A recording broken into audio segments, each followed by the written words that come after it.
Jadi insya-Allah tip pertamanya hari ini, bagaimana nak istiqamah dengan amal soleh, beramallah dengan dua surah ini. Dua surah Al-Mu'awwizatain. Kalau kita tengok hadis daripada Sayyidatina Aisyah. Sayyidatina Aisyah kata setiap kali Rasulullah nak tidur, sebelum Rasulullah tidur, amalan Rasulullah adalah Rasulullah akan mendekatkan kedua tangan. Maksudnya tangan didekatkan macam ni lah kan, macam doa. Maksud Rasulullah merapatkan kedua tangan, kemudian Rasulullah akan membaca 3 surah ini, 3 kul. Kul huwallah, kul a'udzu bil falaq, kul a'udzu bi rabbin nas. Rasulullah baca 3 kul, kemudian Rasulullah akan menyapu daripada atas sampailah kepada ke kaki. Maksudnya itu adalah sunnah Nabi, itu adalah amalan Rasulullah sallallahu alaihi wasallam.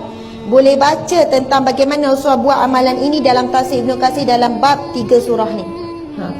Nak kata Rasulullah, kita tahu dia adalah hamba Allah yang paling dekat dengan Allah, kekasih Allah, kecintaan Allah. Kita tahu Rasulullah sudah tentu dipelihara dan dijaga Allah dengan sangat teliti. Tetapi Rasulullah menunjukkan kepada kita contoh. Rasulullah juga buat istiqamah sebelum tidur, mesti buat benda tu, mesti buat amalan tu. Kita ni yang banyak maksiat ni, yang kurang ibadah ni, yang banyak leka ni, kita ni bukan makan sikit, sikit-sikit makan. Kita ni bukan rehat sikit, sikit-sikit nak rehat. Kita ni bukan cakap sikit, sikit-sikit bercakap. Yang sepatutnya semua tu tadi tu adalah makanan nafsu. Nafsu suka 4 perkara. Nafsu suka 4 perkara. Cakap banyak, makan banyak, rehat banyak, harta banyak. Yang ni yang selalu kita bagi makan kepada nafsu. Sebab itu nafsu bertenaga, nafsu kuat, selalu kalahkan kita. Kita terbalik dengan orang soleh. Orang soleh sangat sikit rehat sebab banyak ibadah. Orang soleh sangat sikit tidur, sangat sikit makan sebab bila makan banyak mengantuk. Baca Quran mengantuk. Memang betul kan kita baca satu muka surat, Allahu Akbar, ya Allah Engkau lah maha mengetahui kelemahan hamba-Mu. Macam tu kan. Ya Allah, kenapa mengantuk, gangguan jin ni. Ada yang kata macam tu, Ustazah kenapa bila baca Quran je saya mengantuk, gangguan jin ke? Tak ada tu, memang kita lah tu. Sebab apa? Kalau nak tahu gangguan jin ke tak, cuba tukar tengok telefon. Tiba boleh buka telefon, tengok Lazada, hilang pula ngantuk. Tak, itu memang nafsu kita. Kita bagi nafsu makanan, khasiat, vitamin semua kita bagi kat dia. Jadi kuat.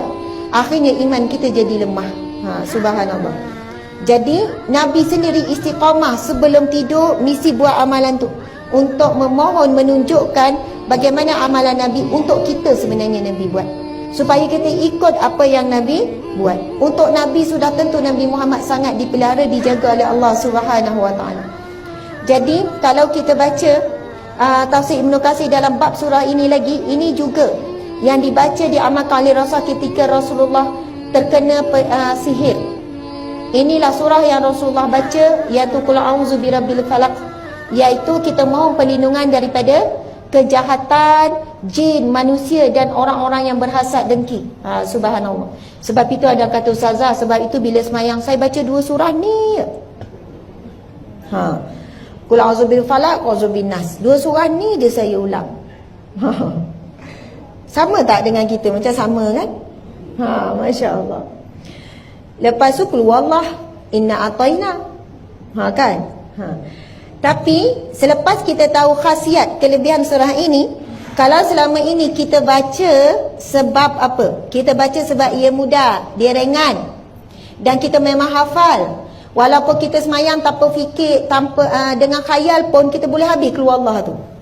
Keluar Allah wahada Allah samalam jadi. Kepala fikir lain sebab mudah sangat keluar Allah. Kalau sama ni kita baca sebab mudah, sebab ringan, selepas ini kita kena baca sebab kita rasa cinta kepada surah ni. Alang-alang kita baca memang kita suka sebab ia mudah bagi kita, tambahkan kecintaan kepada 2 surah ini sebab kita tahu khasiat dan kelebihan 2 surah ini, kita beramal dengannya untuk kita dapat perlindungan daripada Allah Subhanahu wa taala.